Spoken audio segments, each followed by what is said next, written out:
Toby brought Henrietta to the top station. Percy was grumpily shunting. "Hello, Percy," he said. "I see Daisy's left the milk again." "I'll have to make a special journey with it, I suppose," grumbled Percy. "Anyone would think I have nothing to do." Toby pondered the problem. "Tell you what," he said at last. "I'll take the milk, you fetch my trucks." The drivers and the station master agreed, and both engines set off. They thought it would be a nice change. Percy trundled away to the quarry. He had never been there before. "It's steep," he thought, "but I can manage. Trucks don't dare to play tricks on me now." He marshaled them in a lordly way. "Hurry along there," he said, and bumped them if they dallied. The trucks were annoyed.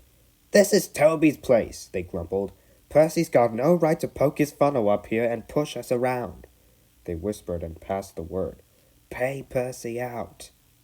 At last they were all arranged. "Come along," puffed Percy sharply. "No nonsense."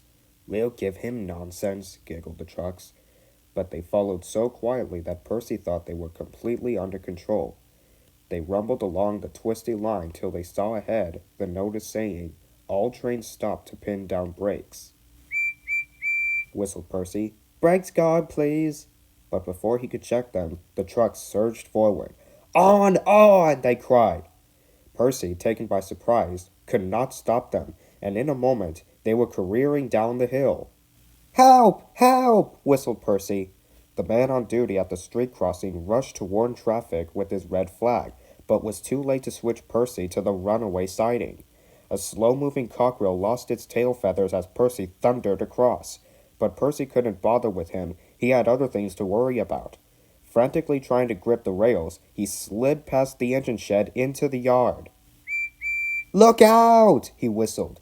His driver and fireman jumped clear. Percy shut his eyes and waited for the end. At the end of the yard, there are sheds where workmen shaped rough stone brought from the quarry. Then they loaded into trucks, which had pulled to another siding out of the way. A train of these stood here when Percy came slithering down. The guard had left his van. He was talking to the station master. They heard frantic whistling and a splintering crash. They rushed from the office.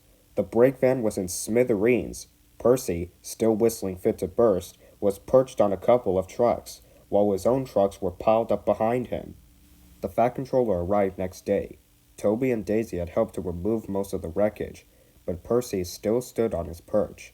"We must now try," said the Fat Controller crossly, "to run the branch line with Toby and a diesel.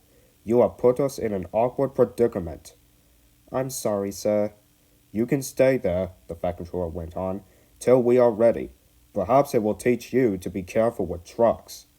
Percy sighed. The trucks wobbled beneath his wheels. He quite understood about awkward predicaments. The Fat Controller spoke sturdily to Daisy, too. "My engines do not tell lies," he said.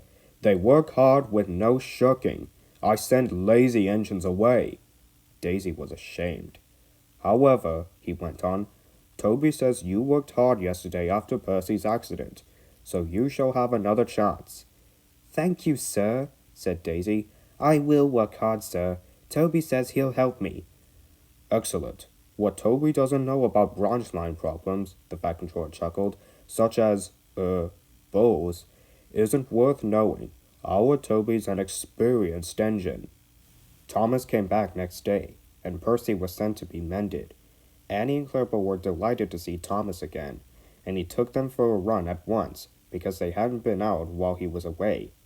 Thomas, Toby, and Daisy are now all friends. Daisy often takes the milk for Thomas, and when Toby is busy, she takes Henrietta. Toby has taught Daisy a great deal. She shooed a cow off the line, all by herself the other day. That shows you, doesn't it?